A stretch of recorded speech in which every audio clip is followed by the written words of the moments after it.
Good morning everyone. Lecture start करते हैं आज का।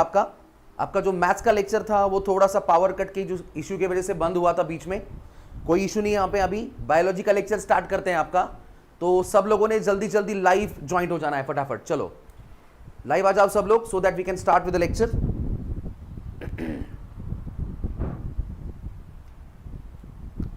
यस, चलो फटाफट सब लोगों ने लाइव ज्वाइंट हो जाना है लेक्चर के लिए।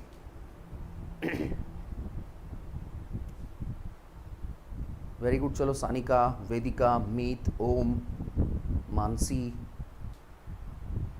सिद्धि भी आ चुकी है, क्या बात है।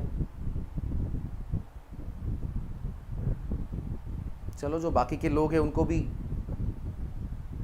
जल्दी जल्दी ज्वाइंट हो जाओ सब लोग, सो दैट आज के लेक्चर को स्टार्ट कर लेंगे हम।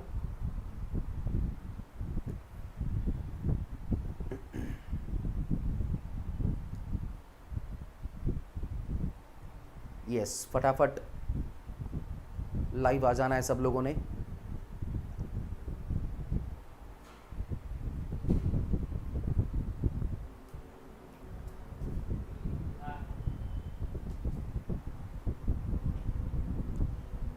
चलो ठीक है, क्या बात है। बाकी के लोग जब तक ज्वाइंट होते हैं we can start with this.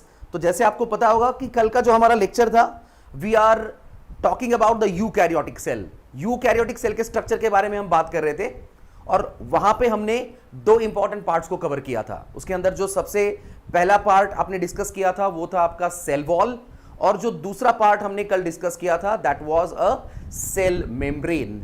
Okay, उसका फ्लूइड मोज़ेक मॉडल क्या होता है, ओके, एग्जैक्टली स्ट्रक्चर कैसा है, लिपिड्स और प्रोटीन्स का अरेंजमेंट कौन से पैटर्न में है, और आपके प्लाज्मा मेम्ब्रेन के फंक्शंस क्या है, ये सब कुछ हमने कल डिटेल में पढ़ा था।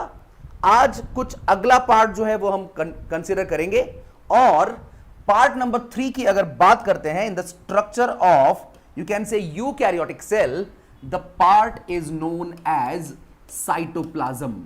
जो अगला पार्ट यहां पे हम डिस्कस करने वाले हैं वो कौन सा होगा, आपका साइटोप्लाज्म होगा, सिंपल। ओके, तो जब हम साइटोप्लाज्म की बात करते हैं, ओके, तो कल आपने बताया था कि सर ये आपका सेल मेम्ब्रेन है, ऐसा मान के चलते हैं। ओके, सेल मेम्ब्रेन के अंदर के साइड में यहां पे इट इज, और actually you can find one colourless, same चीज है ये। साइटोप्लाज्म हमने प्रोकैरियोटिक सेल में भी पढ़ा था, कुछ डिफरेंसेस है सिर्फ वो देखने हमको। तो मैं बोल रहा हूं साइटोप्लाज्म इज अ कलरलेस, उसके बाद I can say semi solid, then transparent and jelly like matrix. एक जेली की तरह दिखने वाला क्या होगा, मैट्रिक्स होगा, which is present on the inner side of your cell membrane. जो आपके सेल मेम्ब्रेन के कहां पे दिखेगा, आपको इनर साइड में प्रेजेंट है। ओके, तो इस चीज को या इस सब्सटेंस को आपको क्या बोलना है, साइटोप्लाज्मिक, और साइटोप्लाज्म ऐसा भी बोलेंगे हम। Okay, there are number of names, it can be also called cytosol. इसको आप साइटोसोल बोल सकते हो, कुछ बुक्स में आपको ऐसा भी मिलेगा, you can call it as a cytoplasmic matrix, और you can also call it as a ground substance. आप इसको और क्या बोल सकते हो, ग्राउंड सब्सटेंस ऐसा भी बोल सकते हो, सिंपल। ओके, ठीक है, कलर अगर विजिबल नहीं है तो कलर चेंज कर लेते हैं, कोई दिक्कत नहीं है। ओके, चलो, तो मैं बोल रहा हूं ये साइटोप्लाज्म की बात कर रहे हैं हम, colourless, semi solid, transparent and jelly like matrix है। ओके, देन इसको आपने एक और नाम दिया है, साइटोसोल बोल सकते हो, साइटोप्लाज्मिक मैट्रिक्स बोल सकते हो, या फिर क्या बोल सकते हो, ग्राउंड सब्सटेंस। ये जो वर्ड यहां पे हम यूज कर रहे हैं, कौन सा, ग्राउंड सब्सटेंस। ये ग्राउंड सब्सटेंस एग्जैक्टली क्या है, ये मैंने शायद आपको बताया था। ऐसा सब्सटेंस जो अंदर के सारी चीजों को प्रॉपरली होल्ड करके रखता है, और मैंने शायद आपको इसके रिगार्डिंग एक एग्जाम्पल भी दिया होगा, and that example is of BRICS. अगर हम किसी वॉल का कंस्ट्रक्शन कर रहे हैं, तो जब हम ब्रिक्स लगाते हैं तो दो ब्रिक्स के बीच में हम सीमेंट और सैंड का मिक्सचर डालते हैं। वो जो मिक्सचर है वो वहां का ग्राउंड सब्सटेंस है। ग्राउंड सब्सटेंस मतलब वो वहां पे एक्चुअली सारे ब्रिक्स को एक साथ होल्ड करके रखने का काम करेगा। तो आपके सेल का जो ग्राउंड सब्सटेंस है, that ground substance is your cytoplasm. And finally, okay, हम ऐसा बोल सकते हैं कि ये जो आपका साइटोप्लाज्म है it mainly consist of water. इसका मेन कंस्टिट्यूएंट जो है, मेन कंपोनेंट जो साइटोप्लाज्म में मिलेगा आपको, वो क्या है? वाटर है। And along with water there are variety of organic and inorganic substances. Water के साथ यहां पे बहुत सारे क्या मिलेंगे आपको? ऑर्गेनिक और इनऑर्गेनिक सब्सटेंसेस भी देखने को मिलेंगे। ओके, अभी इनऑर्गेनिक सब्सटेंस के अंदर क्या क्या आ सकता है? So maybe there is a presence of sugar, then there is a presence of different types of what? Proteins. You can also find presence of amino acids. अलग अलग टाइप के अमीनो एसिड्स हो सकते हैं। There are different types of minerals. Calcium, phosphorus, potassium, iron, ये सारे minerals भी होते हैं। ओके, तो शुगर है, प्रोटीन्स है, अमीनो एसिड्स है, मिनरल्स है, ये सारे सब्सटेंसेस जो हैं ये आपको कहां पे देखने को मिलेंगे? साइटोप्लाज्म के अंदर। ओके, देन ये जो साइटोप्लाज्म है इट शोज स्ट्रीमिंग मूवमेंट्स। ये एक वीडियो मैंने दिखाया था आपको when we are dealing with the structure of you can say prokaryotic cell. इस स्ट्रीमिंग मूवमेंट को क्या बोलते हैं हम? साइक्लोसिस ऐसा बोलते हैं। मैंने आपको बताया था कि ये जो साइटोप्लाज्म है ये वाइब्रेट होते रहता है, मूवमेंट दिखती है उसके अंदर, और इस वाइब्रेटरी मूवमेंट्स को हम क्या बोलते हैं? आपके स्ट्रीमिंग मूवमेंट्स ऐसा बोलते हैं। ओके, तो स्ट्रीमिंग मूवमेंट जो है उस स्ट्रीमिंग मूवमेंट को क्या बोलने वाले हैं हम? साइक्लोसिस ऐसा बोलने वाले हैं। और ये साइक्लोसिस यहां पे मैं बोल रहा हूं प्रेजेंट है। This was absent in the cytoplasm of prokaryotic cell. Chapter या फिर ये कंसेप्ट जब खत्म हो जाएगा तो आपको प्रोकैरियोटिक और यूकैरियोटिक सेल के बीच में डिफरेंस लिखना है, डिफरेंस बताना है। तो ये एक पॉइंट ऑफ डिफरेंस हो सकता है कि जब हम साइटोप्लाज्म देखते हैं कौन से सेल का? प्रोकैरियोटिक, वहां पे ये स्ट्रीमिंग मूवमेंट या साइक्लोसिस नहीं होता है। यूकैरियोटिक सेल के साइटोप्लाज्म में आपको क्या देखने को मिलेगा?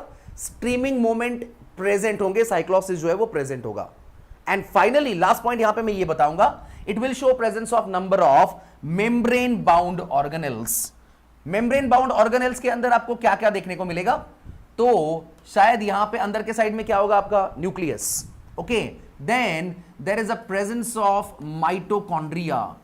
Okay, then there is one more structure which is called as endoplasmic reticulum. Endoplasmic reticulum नाम का स्ट्रक्चर हो सकता है, वैक्यूल्स हो सकते हैं। ओके, गोल्गी बॉडीज नाम के कुछ पार्ट्स होते हैं, वो आपने सुना होगा। सो ये जो भी नाम मैंने लिए हैं, न्यूक्लियस है, माइटोकॉन्ड्रिया है, एंडोप्लाज्मिक रेटिकुलम है, गोल्गी बॉडीज है, all are actually called membrane bound organelles. ये सारे आपके किस तरह के ऑर्गेनेल्स हैं? मेम्ब्रेन बाउंड ऑर्गेनेल्स है which are present in the cytoplasm. हर ऑर्गेनेल को हम डिटेल में पढ़ने वाले हैं, लेकिन फिलहाल इस साइटोप्लाज्म के बारे में आपको प्रॉपर्ली पता होना चाहिए। ओके, तो जैसे मैं बोल रहा हूं, ओके, आपका साइटोप्लाज्म जो है colourless, semi solid, transparent and gel like matrix which is present on the inner side of cell membrane. दूसरा पॉइंट मैंने आपको बताया कि इसको हम क्या बोल सकते हैं? साइटोसोल, या फिर साइटोप्लाज्मिक मैट्रिक्स, या फिर उसी को हम क्या बोल सकते हैं? Ground substance. ये इसके अंदर क्या क्या प्रेजेंट है? तो सबसे पहले तो मेन कंपोनेंट क्या है उसका? वाटर है। वाटर के अंदर, वाटर के साथ ऑर्गेनिक और इनऑर्गेनिक मटेरियल्स भी होंगे, जैसे शुगर है, अमीनो एसिड्स है, प्रोटीन्स है, कुछ मिनरल्स है, ये सारी चीजें वहां पे होने वाली है। ओके, देन इस साइटोप्लाज्म में वाइब्रेशंस देखने को मिलते हैं। उन वाइब्रेशंस को मैं क्या बोल रहा हूं? स्ट्रीमिंग मूवमेंट, या फिर उसी को क्या बोल सकते हैं हम? साइक्लोसिस ऐसा बोल सकते हैं। तो ये यहां पे प्रेजेंट है। And finally it has number of membrane bound organelles, just like there is presence of mitochondria, endoplasmic reticulum, Golgi bodies, vacuole, nucleus, और बहुत सारे पार्ट्स हैं। कम से कम 12 से 15 अलग अलग इंपॉर्टेंट पार्ट्स हैं जो हम डिस्कस करने वाले हैं। ओके, तो आई थिंक ये साइटोप्लाज्म का कंसेप्ट क्लियर हो गया होगा सब लोगों को। अगर ये क्लियर है तो चैट बॉक्स में फटाफट रिप्लाई कर दो, so that I can start with the next one. चलो, यहां तक समझ में आ गया सब लोगों को? अगर ये क्लियर है तो अगले पार्ट की तरफ बढ़ते हैं। यस, ओम शायद आपका पहला लेक्चर है, समझने में थोड़ी दिक्कत आएगी। क्या नहीं समझा है पूछ लो।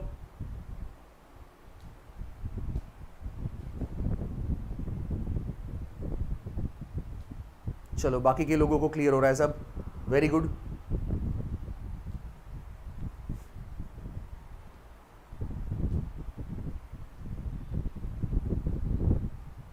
यस, ठीक है, चलो तो अगले पार्ट की तरफ मूव करते हैं. नेक्स्ट पार्ट कंसिडर करेंगे हम. Okay, and this part is known as mitochondria. Okay, शायद 10th स्टैंडर्ड तक आपने ये पढ़ा होगा, लेकिन इसको और थोड़ा सा हम डिटेल में देखने वाले हैं. तो सबसे पहले तो माइटोकॉन्ड्रिया का एक अच्छा सा डायग्राम देख लेते हैं.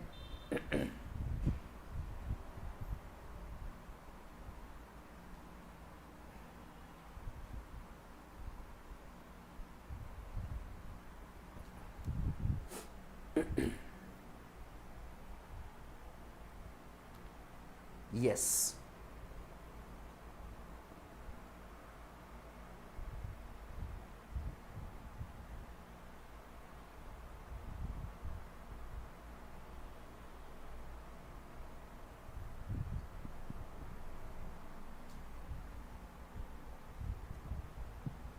ठीक है, ये डायग्राम आपको प्रॉपरली और क्लियरली दिखेगा.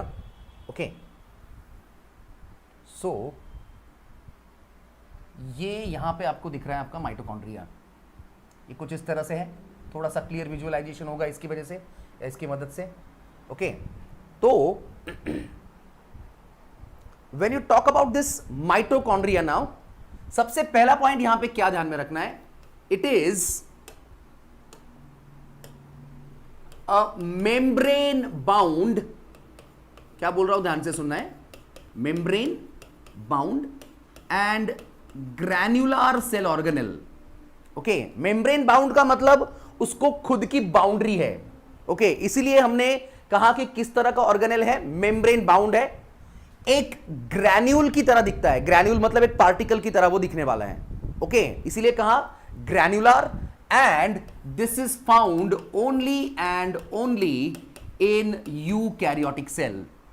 ये जो ऑर्गेनेल की मैं बात कर रहा हूं, ये आपको सिर्फ और सिर्फ कौन से सेल में देखने को मिलेगा, यूकैरियोटिक सेल में देखने को मिलेगा. तो ये मेरा पहला पॉइंट है. दूसरा पॉइंट आपको क्या याद रखना है, this word mitochondria was first given by scientist Benda. Interesting नाम है थोड़ा सा साइंटिस्ट का. बेंडा नाम का साइंटिस्ट है जिसने पहली बार ये वर्ड यूज किया, which is actually your mitochondria. Okay, then अगर आप इसके एवरेज नंबर की बात करते हो, एक सिंगल सेल को अगर मैं देख रहा हूं, ओके, तो उसके अंदर ये माइटोकॉन्ड्रिया का नंबर कितना हो सकता है, so it ranges from 50 to 5000. एक सिंगल सेल अगर हमने लिया तो इस सेल के अंदर कितने माइटोकॉन्ड्रिया हो सकते हैं, मिनिमम 50, मैक्सिमम ये नंबर कहां तक जा सकता है, 5000 तक जा सकता है. ओके, और ये जो आपके माइटोकॉन्ड्रिया होते हैं, in some case they may look like oval shaped structures or it may appear a rod shaped structure. ये आपको या तो ओवल शेप में दिख सकते हैं, या फिर कौन से शेप का स्ट्रक्चर हो सकता है, रॉड शेप का स्ट्रक्चर हो सकता है. तो ये सिर्फ इंट्रोडक्शन है. क्या क्या बोला, मेम्ब्रेन बाउंड ऑर्गेनेल है, ग्रैन्युलर ऑर्गेनेल है, जो सिर्फ और सिर्फ कौन से सेल में देखने को मिलता है, यूकैरियोटिक सेल्स में. दूसरा पॉइंट क्या बताया मैंने, ये वर्ड जो है वो किसने यूज किया, बेंडा नाम के साइंटिस्ट ने. उसके बाद एवरेज नंबर जो होता है सेल में माइटोकॉन्ड्रिया का, वो कितना है, 50 to 5000. और उसका जो शेप है वो या तो ओवल या फिर कैसा हो सकता है, रॉड शेप का स्ट्रक्चर है. स्ट्रक्चर के बारे में थोड़ा सा डिस्कस करेंगे अभी. Okay, externally your mitochondria is surrounded by double membrane. अगर आप माइटोकॉन्ड्रिया को देख रहे हो तो यहां पे मैं ड्रॉ करता हूं, अगर ये माइटोकॉन्ड्रिया है आपका, तो बाहर से एक मेम्ब्रेन हमको दिख रहा है, और ये अंदर के साइड में आपका दूसरा मेम्ब्रेन है, समथिंग लाइक दिस. ओके, तो मैं बोल रहा हूं आपके माइटोकॉन्ड्रिया को कितने मेम्ब्रेन का कवरिंग है, डबल मेम्ब्रेन का. One is the outer membrane and the second one is inner membrane. And the point is, ये जो आपका आउटर मेम्ब्रेन है, okay, as well as what there is inner membrane, both membranes are chemically made up of lipoproteins. दोनों के दोनों membrane जो है वो केमिकली किससे बने हुए हैं, लिपोप्रोटीन से बने हैं, लिपिड्स और प्रोटीन्स. कल का मेरा एक पॉइंट मैं रिपीट करने वाला हूं. ओके, कल मैंने आपको बताया था ये जो सेल ऑर्गेनेल्स आपको दिख रहे हैं अंदर, अब ये सेल ऑर्गेनेल है. ओके, तो this was actually produced by cell membrane. ये ऑर्गेनेल्स को बनाने का काम किसने किया है, सेल मेम्ब्रेन ने. सेल मेम्ब्रेन किससे बना था? लिपोप्रोटीन से ही बना था। तो इसके भी जो बाहर के मेम्ब्रेन है, आउटर एंड इनर, ये दोनों के दोनों मेम्ब्रेन जो है वो भी लिपोप्रोटीन से ही बने होते हैं। और हर मेम्ब्रेन का थिकनेस होता है 60 एंगस्ट्रॉम यूनिट। हर मेम्ब्रेन की जो थिकनेस है उसको हम कहां पे मेजर कर रहे हैं? एंगस्ट्रॉम यूनिट में। ये भी कल बताया था मैंने, 1 angstrom unit is equal to 10⁻⁻10 meters. Okay, तो हर मेम्ब्रेन का थिकनेस जो है वो कितना होगा? 60 एंगस्ट्रॉम यूनिट होने वाला है। तो ये तो हो गई सिमिलैरिटी दोनों मेम्ब्रेन्स के बीच में, मतलब दोनों लिपोप्रोटीन से बने हैं, हर एक का थिकनेस भी कितना होता है? 60 एंगस्ट्रॉम यूनिट होता है। लेकिन दोनों में कुछ डिफरेंसेस भी है। If you see this outer membrane of the mitochondria, it will be smooth. वो आपको कैसा देखने को मिलेगा? स्मूथ है। देन इट इज अनफोल्डेड, वो आपको कहीं पे भी फोल्डेड नहीं दिख रहा है। देन फ्रीली परमिएबल, इसका जो नेचर है वो कैसा होगा? फ्रीली परमिएबल होगा। इसका मतलब भी बताया था। ओके, कोई भी मटेरियल क्रॉस करके उसको बाहर से अंदर या अंदर से बाहर आ सकता है। कोई भी मटेरियल अगर उसको क्रॉस करके जा सकता है तो वो मेम्ब्रेन जो है वो कैसा हो जाएगा? फ्रीली परमिएबल हो जाएगा। And it is poor in proteins, इसमें प्रोटीन की क्वांटिटी जो है ना वो बहुत कम होती है। 4 पॉइंट बताए मैंने आपको। आउटर मेम्ब्रेन जो है वो कैसा है? स्मूथ है। उसके बाद कैसा है? अनफोल्डेड है। Then it is freely permeable and it is poor in proteins. Proteins में जो है वो कम है, या फिर उसमें प्रोटीन्स की क्वांटिटी जो है वो बहुत कम होती है। ओके, चलो अगला पार्ट क्या है वो देखते हैं। Now when you talk about the inner membrane, अगर इनर मेम्ब्रेन को आप ऑब्जर्व कर रहे हो, this inner membrane is folded. Inner membrane को थोड़ा सा ऑब्जर्व करो, देखो फोल्डेड दिख रहा है बहुत जगह पे। ये यहां पे भी दिख रहा होगा आपको डायग्राम में ऑरेंज कलर में। तो ये इनर मेम्ब्रेन जो है वो आपको क्या दिख रहा है? फोल्डेड है। ओके, देन सिलेक्टिवली परमिएबल, इसका जो नेचर है वो कैसा होगा? सिलेक्टिवली परमिएबल है, मतलब कुछ सिलेक्टेड मटेरियल उसको क्रॉस करके बाहर से अंदर जा सकते हैं, अंदर से बाहर भी आ सकते हैं। And it is rich in proteins, इसमें आपके प्रोटीन्स की क्वांटिटी ज्यादा होती है। बाहर का मेम्ब्रेन जो था वो पुअर इन प्रोटीन्स है, प्रोटीन्स कम है बहुत, लेकिन अंदर के मेम्ब्रेन में प्रोटीन्स की क्वांटिटी ज्यादा है, इसलिए मैंने कहा रिच इन प्रोटीन्स। तो ये दोनों मेम्ब्रेन्स के बीच का डिफरेंस है, ये डिफरेंस आपको समझना है, simple. Okay, then you can find one space between outer and inner membrane. ये आपका आउटर मेम्ब्रेन है और ये आपका इनर मेम्ब्रेन है, सिंपल। तो आपका जो आउटर और इनर मेम्ब्रेन है, देखो मैं येलो कलर से यहां पे शो कर रहा हूं, इसके बीच में आपको एक स्पेस दिख रहा है। Okay, this space is called perimitochondrial space. इस स्पेस को हम क्या बोल सकते हैं? पेरीमाइटोकॉन्ड्रियल स्पेस ऐसा बोल सकते हैं, या फिर it is also called as outer chamber. Perimitochondrial space कहो, या फिर इसी को हम क्या बोल सकते हैं? आउटर चेंबर ऐसा भी बोल सकते हैं, सिंपल। ओके, तो ये एक पॉइंट आपको ध्यान में रखना है। अभी आपका ये जो इनर मेम्ब्रेन है, आपने बोला कि सर ये कैसा है? फोल्डेड है। तो ये जो फोल्ड्स होते हैं, these folds are also called cristae. Inner membrane में जो फोल्ड आपको दिख रहा है, उस फोल्ड को आपको एक नाम देना है, और उस फोल्ड को क्या बोल रहा हूं मैं? क्रिस्टी ऐसा बोल रहा हूं। Singular word is Crysta. एक ही अगर होगा तो उसको क्या बोलना है आपको? क्रिस्टा ऐसा बोलना है। ओके, एंड अगर एक से ज्यादा होंगे तो प्लूरल फॉर्म में हम उसको क्या बोलेंगे? क्रिस्टी ऐसा बोलेंगे, सिंपल। जो कुछ भी डाउट्स आ रहे हैं आपको नोटबुक में नोट करके रखो, लेक्चर के एंड में मैं सारे डाउट्स क्लियर करूंगा, डोंट वरी। ओके, तो दिक्कत नहीं है, टेंशन नहीं लेना है, फिलहाल समझ लो। जो वर्ड समझ में नहीं आया वो नोटबुक में नोट डाउन कर लो। ओके, जब खत्म हो जाएगा 10 मिनट में लास्ट के, हम इसके डाउट्स भी सॉल्व करेंगे, कोई प्रॉब्लम नहीं है। ओके, तो जैसे मैं बोल रहा हूं, वापस एक बार आता हूं, इनर मेम्ब्रेन का जो फोल्ड है, उस फोल्ड को क्या बोलना है? क्रिस्टी ऐसा बोलना है। वापस एक बार बोल रहा हूं, एक ही होगा तो क्रिस्टा, एक से ज्यादा है, बहुत सारे हैं, तो प्लूरल फॉर्म में उसको क्या बोलेंगे हम? क्रिस्टी ऐसा बोलेंगे। और इस क्रिस्टी का क्या बेनिफिट है? तो इसके वजह से आपके इनर मेम्ब्रेन का सरफेस एरिया बढ़ेगा। सिंपल सा लॉजिक है। मतलब 2 मिनट के लिए मैं इमेजिन करता हूं कि मैंने इनर मेम्ब्रेन को पकड़ के बाहर निकाल लिया और इसके सारे फोल्ड्स को सीधा कर दिया। तो सिंपल सा लॉजिक ये है कि इनर मेम्ब्रेन का एरिया आउटर से भी ज्यादा होगा। क्या बोल रहा हूं, ध्यान से सुनो, आराम से सुनो। क्रिस्टी का सिग्निफिकेंस क्या है, उसका बेनिफिट क्या है?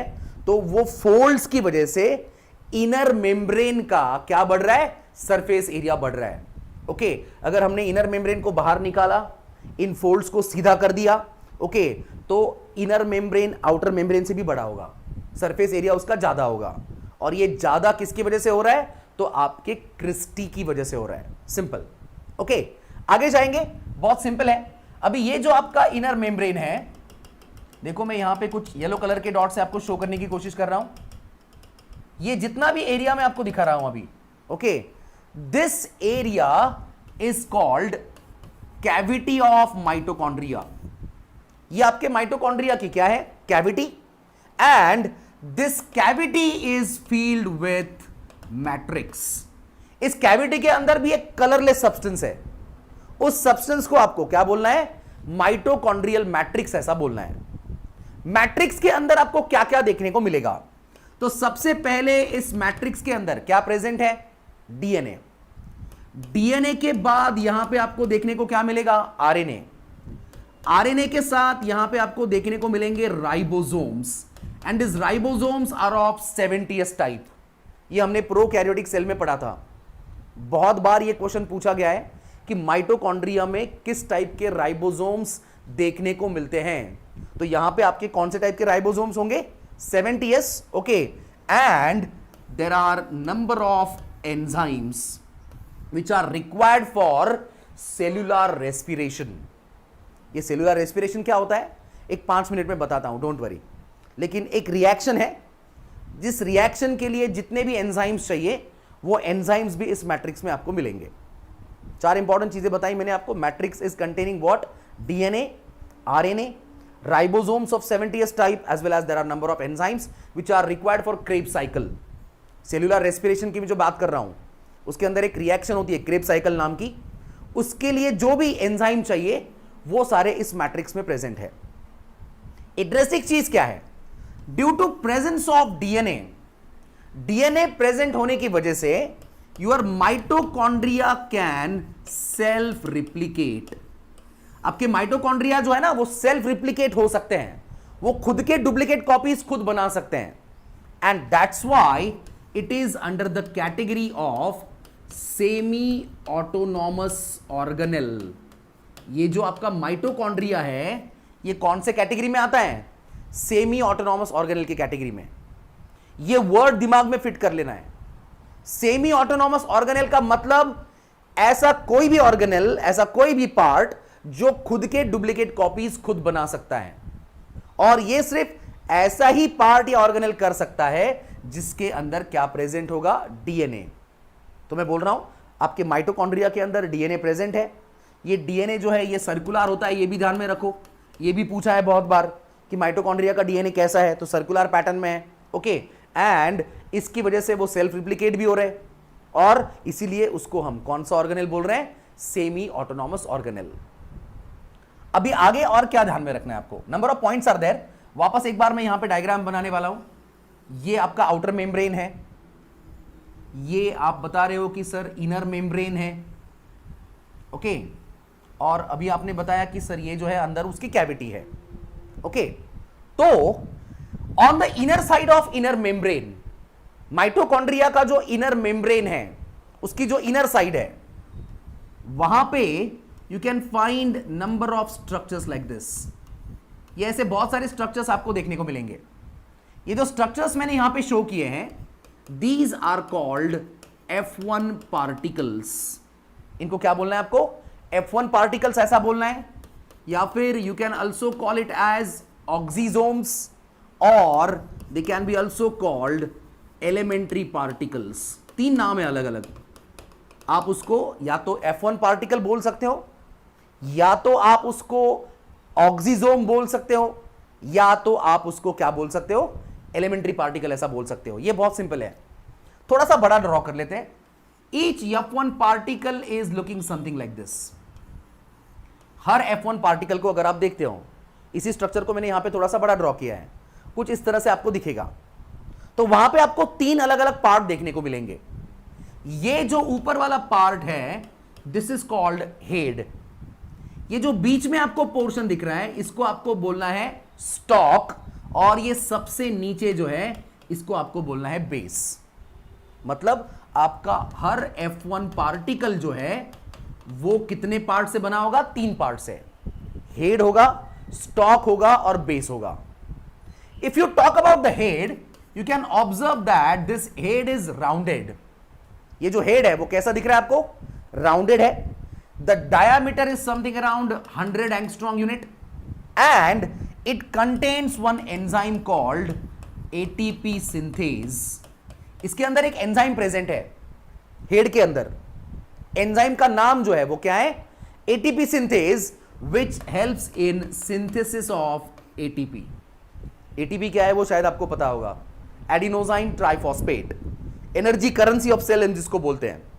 ओके मतलब जो आपके बॉडी एक्टिविटीज, आपके जितने भी day to day life activities है उसके लिए आपको जो एनर्जी चाहिए वो एक्चुअली कौन से फॉर्म में है? एटीपी, केमिकल फॉर्म है एनर्जी का। इस एटीपी का स्ट्रक्चर वगैरह जो है वो भी हम पढ़ने वाले, लेकिन वो बहुत आगे है। ये तो फिलहाल बेसिक है, बेसिक्स की बात कर रहे हैं हम। ओके तो ये तो पता होना चाहिए कि भाई ये एटीपी एग्जैक्टली बनता कहाँ पे है, कैसे बनता है वो भी देखेंगे, डोंट वरी। ओके लेकिन एटलीस्ट प्रिलिमिनरी इंफॉर्मेशन कहाँ पे बनता है सेल में वो पता होना चाहिए। ओके और जैसे मैंने बोला एनर्जी करेंसी है, एनर्जी का फॉर्म है केमिकल एनर्जी। तो आपके बॉडी को जो भी एनर्जी चाहिए वो आपके माइटोकॉन्ड्रिया में बन रही है। और शायद आपने इसीलिए ये भी पता होगा आपको, this mitochondria is also called power house of cell. इस माइटोकॉन्ड्रिया को हम सेल का क्या बोलते हैं? पावर हाउस ऐसा भी बोलते हैं। तो ये था आपका माइटोकॉन्ड्रिया का स्ट्रक्चर। देखो इसके अंदर बहुत सारे पॉइंट्स मैंने आपको बताए, वापस एक बार 5 मिनट में इसको अच्छे से रिवाइज कर लेंगे हम। सबसे पहले से स्टार्ट करेंगे। ओके यहां से स्टार्ट हुआ था। Mitochondria is a membrane bound organelle, granular organelle found only in the eukaryotic cell. ये जो वर्ड है माइटोकॉन्ड्रिया पहली बार किसने यूज किया? बेंडा नाम के साइंटिस्ट ने। एक सिंगल सेल में माइटोकॉन्ड्रिया का नंबर कितना हो सकता है? तो 50 to 5000 average number of mitochondria in a single cell. Then इसका शेप जो है या तो ओवल या फिर कैसा होगा? रॉड शेप का स्ट्रक्चर होता है। बाहर से उसको डबल मेम्ब्रेन का कवरिंग है, एक होता है आउटर मेम्ब्रेन और दूसरा होता है आपका इनर मेम्ब्रेन। दोनों मेम्ब्रेन्स केमिकली किससे बने होते हैं? लिपोप्रोटीन से। हर मेम्ब्रेन का थिकनेस कितना बताया मैंने आपको? 60 एंगस्ट्रॉम यूनिट। ये सिमिलर है, दोनों का सेम है, लेकिन कुछ डिफरेंसेस भी है। जैसे मैंने बोला कि आउटर मेम्ब्रेन जो है, कौन सा मेम्ब्रेन? आउटर, वो कैसा होता है? Smooth, then unfolded, then freely permeable and poor in proteins. Inner membrane की बात करेंगे तो इनर मेम्ब्रेन कैसा है? फोल्डेड है, सिलेक्टिवली परमिएबल है and it is rich in proteins. Proteins में रिच होता है, रिच बहुत सारे प्रोटीन्स होते हैं। आउटर और इनर मेम्ब्रेन के बीच में एक जगह आपको दिख रही है, येलो कलर में शो किया है यहां पे मैंने। उस जगह को आपने नाम दिया है पेरी माइटोकॉन्ड्रियल स्पेस, या फिर उसी को आप क्या बोल सकते हो? Outer chamber of mitochondria. Okay जो इनर मेम्ब्रेन के फोल्ड्स होते हैं उन फोल्ड्स को क्या नाम दिया आपने? क्रिस्टी। जो इनर मेम्ब्रेन का क्या बढ़ा रहा है? सरफेस एरिया बढ़ाने का काम कर रहा है। बाद में यहां पे जो माइटोकॉन्ड्रिया की इनर स्पेस है उसको क्या बोला? माइटोकॉन्ड्रिया की कैविटी। और इस कैविटी के अंदर एक कलरलेस सब्सटेंस भरा हुआ है, उस सब्सटेंस को आपने क्या नाम दे दिया है? मैट्रिक्स। मैट्रिक्स के अंदर क्या क्या प्रेजेंट है? DNA, RNA, 70 type of ribosomes and number of enzymes for Krebs cycle. Okay उसके बाद माइटोकॉन्ड्रिया, डीएनए प्रेजेंट है तो माइटोकॉन्ड्रिया क्या हो सकते हैं? Self replicate. और इसीलिए उसको हमने डाल दिया कौन से ऑर्गेनेल में? सेमी ऑटोनॉमस ऑर्गेनेल में। और फाइनली आपने कहा कि जो आपके माइटोकॉन्ड्रिया का इनर सरफेस है, इनर मेम्ब्रेन का, वहां पे ऐसे बहुत सारे स्ट्रक्चर्स देखने को मिलते हैं जिनको हमने नाम दिया F1 पार्टिकल्स या फिर ऑक्सीजोम्स या फिर एलिमेंट्री पार्टिकल। हर F1 पार्टिकल कितने पार्ट से बना हुआ है? 3 पार्ट से, जिसमें पहला पार्ट है आपका हेड, दूसरा पार्ट है आपका स्टॉक और लास्ट पार्ट है आपका बेस। हेड जो है वो राउंडेड है, उसका डायमीटर है 100 एंगस्ट्रॉम यूनिट और उसके अंदर एक एंजाइम है एटीपी सिंथेज नाम का, जो क्या बना रहा है? एटीपी बनाने में मदद कर रहा है। और एटीपी जो है मैंने बोला एनर्जी करेंसी है सेल की। ओके, आपके सेल को जो एनर्जी चाहिए वो कौन से फॉर्म में है, एटीपी के फॉर्म में है। आपके बॉडी एक्टिविटीज के लिए जो भी एनर्जी चाहिए, सब कुछ जहां पे भी एनर्जी लगेगी आपको, वो कौन से फॉर्म में मिलेगी, एटीपी। और ये माइटोकॉन्ड्रिया में बन रहे हैं, एनर्जी बन रही है, इसीलिए हमने माइटोकॉन्ड्रिया को क्या कहा है, power house of the cell. तो ये था आपका in detail the structure of mitochondria. Actually आपके माइटोकॉन्ड्रिया में ना होता है सेल्यूलर रेस्पिरेशन। कौन सा रेस्पिरेशन हो रहा है, सेल्यूलर। और इस सेल्यूलर रेस्पिरेशन का इक्वेशन है C6H12O6, single molecule of glucose react with 6 molecules of oxygen to produce 6 molecules of CO2, then 6 molecules of water, and along with that 38 molecules of ATP. एक glucose का molecule जब oxidise होगा तो आपको 38 ATP मिलेंगे। और इस रिएक्शन के कुछ स्टेप्स माइटोकॉन्ड्रिया में कंप्लीट होते हैं, कुछ स्टेप्स साइटोप्लाज्म में होते हैं, कुछ स्टेप्स माइटोकॉन्ड्रिया में होते हैं, वो हम बाद में देखेंगे। फिलहाल ये जो इक्वेशन मैंने लिखा है, इस चीज को आपको बोलना है cellular respiration. This is happening in the mitochondria. ये माइटोकॉन्ड्रिया के अंदर हो रहा है और एनर्जी बना रहा है, और इसीलिए हम माइटोकॉन्ड्रिया को क्या बोल रहे हैं, पावर हाउस ऑफ सेल, ऐसा बोल रहे हैं, सिंपल। तो ये था आपके माइटोकॉन्ड्रिया का स्ट्रक्चर। अगर यहां तक कोई भी डाउट है तो आप आपका डाउट आप पूछ सकते हो, कोई दिक्कत नहीं है। योगेश को कुछ डाउट था, वो देख लेते हैं अभी। Sir what is mean by granular and freely permeable. Yogesh बहुत सिंपल है, देखो कोई भी चीज अगर किसी पार्टिकल की तरह दिख रही है, ग्रैन्यूल तो पता होंगे आपको, ग्रैन्यूल किसको बोलते हैं हम, छोटे छोटे दाने जैसा स्ट्रक्चर होता है, तो उसको क्या बोलते हैं हम, ग्रैन्यूल। ओके, तो इसीलिए कहा कि ग्रैन्युलर स्ट्रक्चर है, ओके, उसकी तरह दिखने वाला है।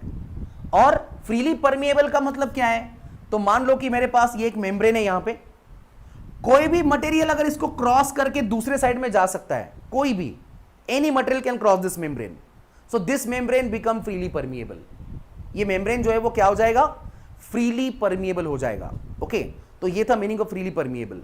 ओके, तो चलो बता दो योगेश, अगर समझ में आ गया होगा तो। फिर भी अगर कुछ डाउट है तो पूछ लो, आई कैन एक्सप्लेन।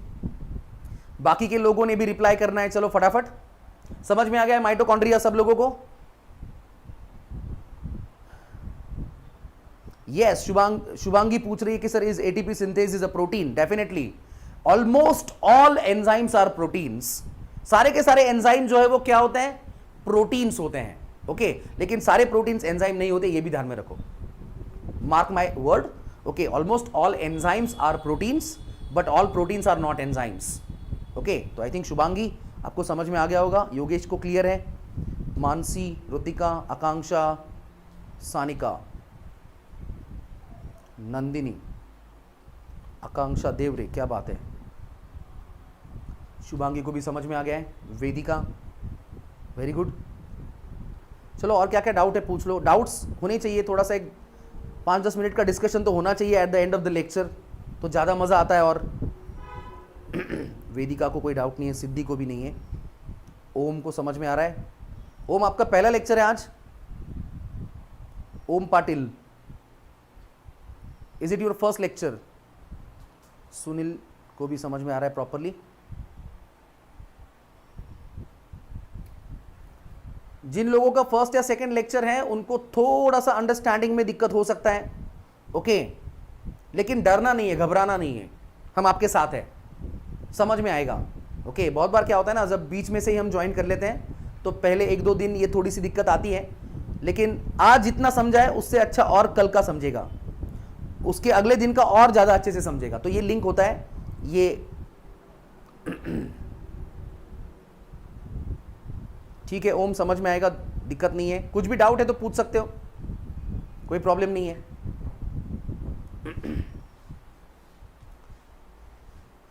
और जैसे हम बता रहे हैं कि आपके एडमिशंस प्रोसेस जो है वो आपको फटाफट कंप्लीट कर लेनी है, ये बहुत ज़्यादा इंपॉर्टेंट है आपके लिए, क्योंकि बहुत लिमिटेड सीट्स अवेलेबल है इस कोविड की सिचुएशन की वजह से, ज़्यादा लोगों को एडमिशन नहीं दे सकते, तो फटाफट जिन लोगों का पेंडिंग है उन लोगों ने ये कंफर्म कर लेना है। और पूछ लो, चलो क्या क्या डाउट्स हैं।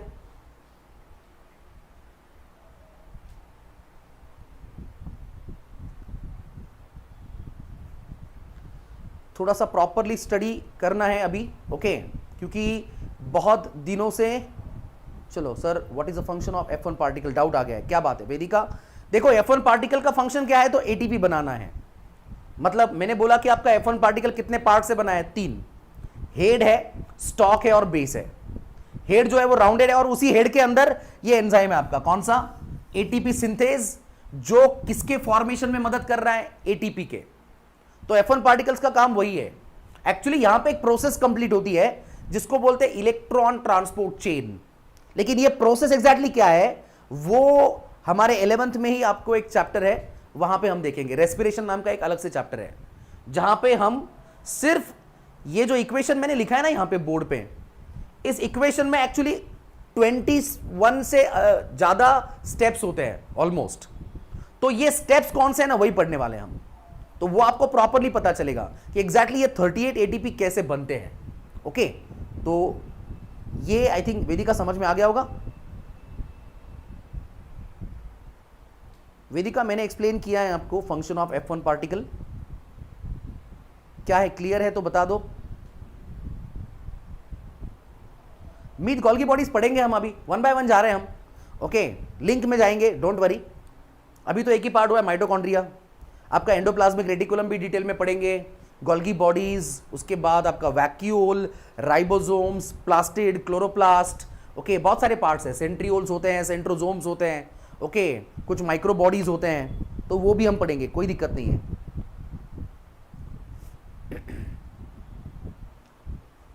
यस, वेदिका आपको समझ में आ गया है F1 पार्टिकल का फंक्शन? फटाफट पूछो, फटाफट बता दो। यस, तो मैं कुछ बात कर रहा था जैसे कि मीत देखो, मैट्रिक्स का कोई डेफिनेशन नहीं है ऐसे स्पेसिफिक, मीनिंग समझो उसका क्या है। ओके, एक जेली जैसा सब्सटेंस होता है, कलरलेस। बेसिक कंपोजिशन तो ऑलमोस्ट सेम रहता है वो, जैसे मैंने बोला साइटोप्लाज्म है, तो साइटोप्लाज्म क्या है, तो एक मिक्सचर है, पानी है, अलग अलग तरीके के ऑर्गेनिक सब्सटेंस और इनऑर्गेनिक सब्सटेंस का मिक्सचर है। और वो कैसे दिख रहा है हमको, colourless, transparent, just like a jelly. तो उस चीज को हम क्या बोलते हैं, मैट्रिक्स ऐसा बोलते हैं। ओके, तो मैट्रिक्स जो है ना, वो मैट्रिक्स एक्चुअली एक सब्सटेंस है, उसको डिफाइन नहीं कर सकते, डेफिनेशन नहीं है, मीनिंग है, वो समझ लो। ओके, मैं बोल रहा हूं एक कलरलेस, ट्रांसपेरेंट, जेली जैसा दिखने वाला मटेरियल है जिसके अंदर बेसिकली होता है water and variety of organic and inorganic substances. तो आई थिंक ये मीत समझ में आ गया होगा। वेदिका को क्लियर है क्या बात है। योगेश पूछ रहा है sir what is the work of mitochondria. Very good. Okay, कुछ नहीं योगेश, माइटोकॉन्ड्रिया का फंक्शन क्या है, एनर्जी बनाना। वही तो बता रहे हैं हम कब से, पावर हाउस है सेल का। पावर हाउस है मतलब वहां पे एनर्जी बन रही है। एनर्जी कौन से फॉर्म में बन रही है, तो एटीपी के फॉर्म में बन रही है। तो ये आपके माइटोकॉन्ड्रिया का सबसे इंपॉर्टेंट काम है। आपके सेलुलर एक्टिविटीज के लिए जो भी एनर्जी चाहिए, वो एनर्जी सप्लाई कहां से होती है, माइटोकॉन्ड्रिया। जैसे आपके घर में एनर्जी सप्लाई है, उसी तरह आपके सेल के अंदर भी एक एनर्जी सप्लाई करने वाली चीज है, और वो होती है माइटोकॉन्ड्रिया। सिंपल। चलो, वेदिका को भी समझ में आ गया है, क्या बात है। मीत को भी क्लियर है। योगेश आपको क्लियर हो गया है, क्या बात है, वेरी गुड। ओके, चलो, जैसे मैं बोल रहा था, कुछ डिस्कस करना चाहता था आपके साथ कि आप जो अभी बहुत दिनों से 10th का भी आपका ऑलमोस्ट सब कुछ ऑनलाइन घटा है, सब कुछ ऑनलाइन हमने पढ़ा है, तो थोड़ा सा स्टडी का जो ट्रैक है वो हमारा चेंज हो चुका है। वापस हमको उस ट्रैक पे आना है, और एक सिंपल सा मेथड होता है स्टडी का, वो मेथड आपको फॉलो करना है। बहुत बार क्या होता है ना कि बहुत सारे बच्चे होते हैं, उनका एक प्रॉब्लम होता है कि सर बोलते हैं कि हम पढ़ते तो बहुत है, लेकिन जब इसको हमको एग्जाम में लिखना होता है या फिर कुछ सॉल्व करना होता है तो हम भूल जाते हैं। ओके, मेमोरी जो है वो पूरी तरह हमको लगता है कि सर हम ब्लैंक हो गए। तो अगर ये आपको अवॉइड करना है तो एक सिंपल सा मेथड होता है, वो होता है आपका 3R। ओके, ये 3R सिस्टम से आपको पढ़ना है। इसके अंदर आपका पहला R होता है रीड, दूसरा R जो है वो होता है रिमेंबर। बहुत बार हम ये 2 ही R फॉलो करते हैं, हम रीड करते हैं, रिमेंबर करने की कोशिश करते हैं, वापस रीड करते हैं, वापस रिमेंबर करने की कोशिश करते हैं, लेकिन वो ज्यादा याद में नहीं रहता है। ओके, तो तीसरा आर बहुत इंपॉर्टेंट है और वो होता है रीराइट। लिखना है, बहुत इंपॉर्टेंट है। ओके, मान लो माइटोकॉन्ड्रिया मैंने पढ़ा दिया आपको, कुछ 15 20 25 पॉइंट मैंने आपको बताया। ओके, तो ये पॉइंट्स एक बार रीड कर लो। ओके, याद करने की कोशिश करो, नोटबुक या चीज को क्लोज करके कुछ रफ पेजेस के ऊपर उसको लिखो। अगर आपने 25 पॉइंट पढ़े हैं, पहली बार आप लिख रहे हो, तो ऐसा बिल्कुल नहीं होगा कि आप 25 के 25 पॉइंट आपने लिख दिए। अगर आप लिख पाते हो तो बहुत अच्छी बात है, लेकिन मोस्ट ऑफ द केसेस हमको सिर्फ 8 या 10 ही पॉइंट याद आते हैं 25 में से। लिख लो पेपर के ऊपर, उसको वापस पेपर को साइड में कर दो। ओके, वापस एक बार नोटबुक को उठाओ, वापस एक बार पढ़ो, वापस क्लोज करके वापस लिखो। जब आप दूसरी बार लिखोगे तो पहले 8-10 पॉइंट तो याद रहेंगे ही रहेंगे, लेकिन और कुछ नए 2-4 पॉइंट ऐड हो जाएंगे उसमें, वो भी याद हो जाएंगे आपको। ओके, और ऐसे करते करते जब आप 3rd 4th 5th अटेम्प्ट तक जाओगे, एक पॉइंट ऐसा आएगा कि you will be able to memorize all the points. जितने भी 20-25 पॉइंट है, सब कुछ याद आ रहा है आपको। और एक बार आपने वो लिख लिए पेपर के ऊपर, ओके, मार्क माय वर्ड्स, वो आप कम से कम 2-3-4 महीने नहीं भूलते हो उसको। अगर आपने और 2-3 बार रिवाइज कर लिया तो आपके वो परमानेंट मेमोरी में चला जाता है। मतलब एक स्टेज ऐसी भी आ सकती है कि आपको वापस माइटोकॉन्ड्रिया के बारे में कुछ पढ़ने की जरूरत नहीं पड़ेगी। आपको कोई भी कभी भी माइटोकॉन्ड्रिया के बारे में कुछ भी पूछ लेगा, आप उसको बहुत इजीली ये बता पाओगे कि एग्जैक्टली ये माइटोकॉन्ड्रिया क्या होते हैं, क्या काम करते हैं, आउटर मेम्ब्रेन कैसा होता है, इनर कैसा होता है, F1 पार्टिकल्स क्या है, सब कुछ पता है। तो ये सिस्टम जो है ना स्टडी का, ये सबसे कारगर सिस्टम है। ये बहुत हेल्प करेगा आपको आपके स्टडीज में। तो ये सिस्टम से पढ़ना है। मुझे लगता है कि जो पर्सन इस सिस्टम को फॉलो करके पढ़ता है, उनको ये प्रॉब्लम कभी नहीं आएगा कि सर हम भूल गए, याद नहीं है। क्योंकि देखो अभी तो फिलहाल शुरुआत है, हमको बहुत सारी चीज़ें दिमाग में रखनी है। वो कोई एक ही सब्जेक्ट नहीं है, बहुत सारे सब्जेक्ट हैं। हर सब्जेक्ट का हर कंसेप्ट है, उस कंसेप्ट को अप्लाई करके हमको सॉल्व करना है। तो इतनी सारी चीज़ें अगर हमको याद रखनी है तो ये सिस्टम से आपको काम करना पड़ेगा। चलो, और किसी को कुछ डाउट्स है तो पूछ लो। यस,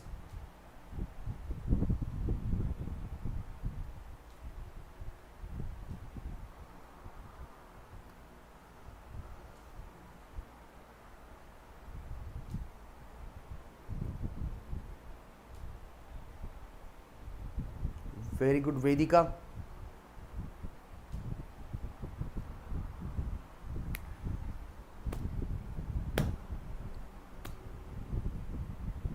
चलो ठीक है, फिलहाल मुझे तो लग रहा है कि अभी किसी को कुछ डाउट्स नहीं है।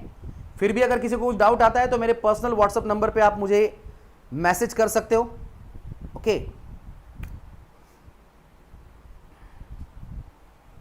तो आज के लेक्चर के लिए यहां पे हम रुकेंगे। अगला जो पार्ट होगा that we will continue in the next lecture. Okay, आज के लिए यहां पे रुकने वाले हैं। Thank you very much.